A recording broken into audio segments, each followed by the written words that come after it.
si nos vamos en la profunda, bien profunda, eh, la madera es todo, pues todo para mi vida, para mi trabajo. ¿Qué es lo que le doy a la madera? No sé, la trato bien, la quiero, la cuido, aprovecho cada pedacito de lo que tengo para hacer algo creativo, para no botarla, para no quemarla y sacarle el mayor provecho posible. ¿Y qué hago? Planto árboles, planto árboles. Bueno, eso es lo que yo le doy a la madera, no sé, como una retribución de lo que ya tengo, tratarla bien, eh, no fatigarla. A esto me refiero que cuando uno, por ahorrarse un tiempo, pasa muchas veces una madera por el lijado, hay una fatiga de material, entonces la madera se muere, ya no vuelve, no vuelve a su estado. Entonces, para evitar todo eso hay un proceso más largo que es el cepillado a mano o el engubiado. Entonces yo hago eso para no calentar la madera y mantenerla lo más productiva posible y no se muera y no se fatigue. Y bueno, lo que la madera me ha dado ha sido la capacidad de crear. Cuando yo entro al taller acá es como si un niño lo entraran a una juguetería y le dijeran, puedes jugar con todo lo que está acá adentro, puedes jugar con todo. Bueno, así me siento cuando yo entro acá. Me siento con el poder de hacer lo que yo quiera hacer, de poder crear lo que yo quiera crear. A veces uno diseña una tapa, ¿no? Una tapa armónica la diseña para poner las barras, que son las espinetas que van por dentro. Eh, a ver, vamos a ampliar la zona de los graves para que, bueno, no haya tanta rigidez en la tapa y puedan vibrar un poco más, por lo tanto tenga un poco más de sustain. Haces todo un pensamiento para que eso suceda y resulta que no sucede. O sea, o resulta todo lo contrario. Y te das cuenta de que a veces no importa lo que ya está probado, no importa, o sea, siempre los materiales se comportan de manera diferente. Las maderas tienen su propia personalidad y en eso, bueno, a veces hay decepciones y a veces hay aciertos. Pero bueno, es parte del proceso del aprendizaje que es eterno, porque hay mil formas de hacer.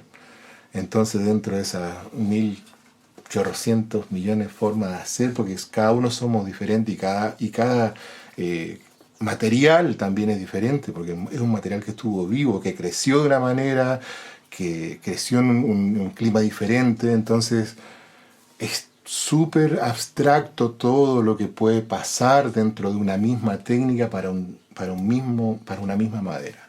Puede salir cualquier cosa, puede salir.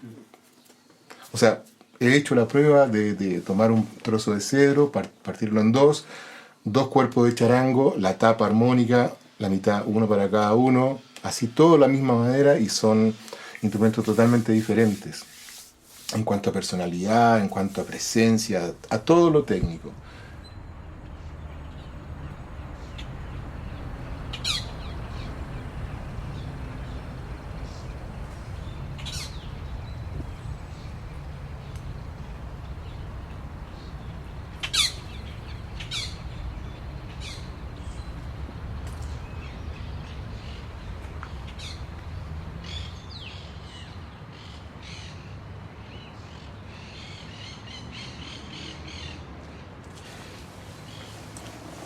Para mí la lutería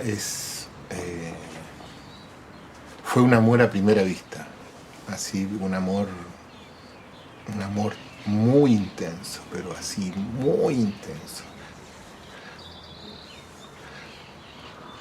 Cuando una persona llega a probar un instrumento, yo, yo estoy seguro, creo en eso, que el instrumento tiene su propia alma. O sea, el mismo instrumento para diferentes personas no funciona de la misma manera. Por lo tanto, si hay un reencuentro de esas almas, de lo que yo busco internamente, que ni siquiera puede ser sonar fuerte y que tenga muy buenos bajos o muy buenos agudos, va mucho más allá de la técnica. Si hay un reencuentro, si hay una cosita linda que te pasa cuando tú tienes un instrumento, eh, hay una conexión. Y no tiene que ser el mejor instrumento o el mejor artista o compositor o músico. Tiene que haber una conexión.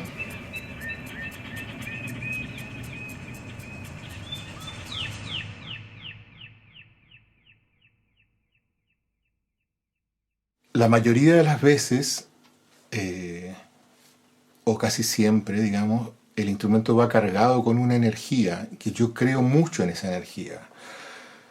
Entonces, cuando uno hace las cosas con ese cariño y ese amor a lo que hace, yo creo que el que lo recibe lo capta. Estoy seguro.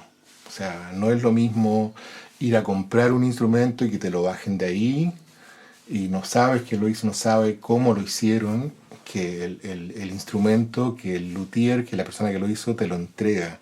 Entonces ahí estás traspasando no solamente el instrumento que él compró, sino que estás traspasando una energía única que hubo en la construcción de ese instrumento. Cada parte del instrumento tiene un fin, digamos. Y ese fin a uno lo lleva a elegir una determinada madera también.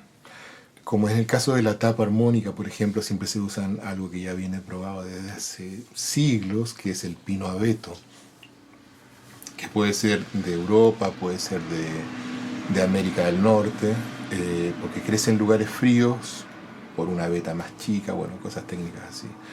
Eh, en el parte del diapasón, digamos, siempre son maderas duras porque hay un desgaste. Se usa el ébano, jacarandá, palisandro, todos los palisandros de la India, de Brasil, y maderas preciosas.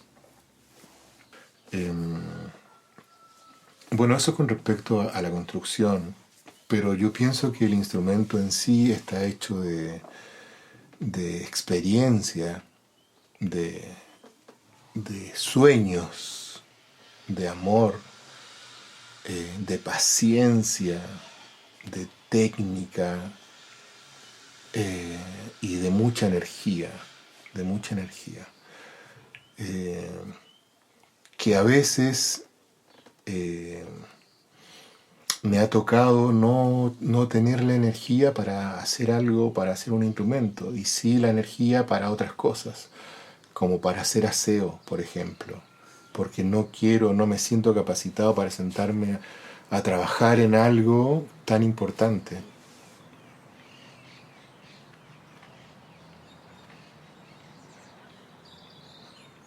Cuando he tenido la posibilidad de crear, han sido con, eh,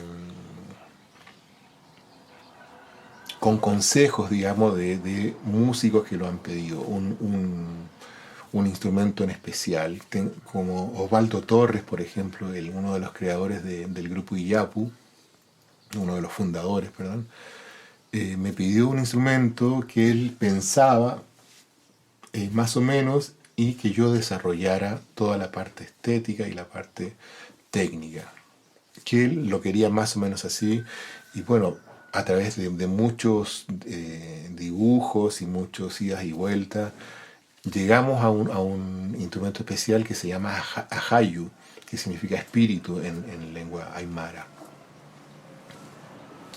Con respecto a la creación, tengo muchas ideas en mente, como decía yo, nuevos materiales. Por ejemplo, me encantaría probar con bambú, o sea, cuerpos en vez de agarrar un trozo de madera o tapas armónicas de árboles de alerce muertos, recuperada.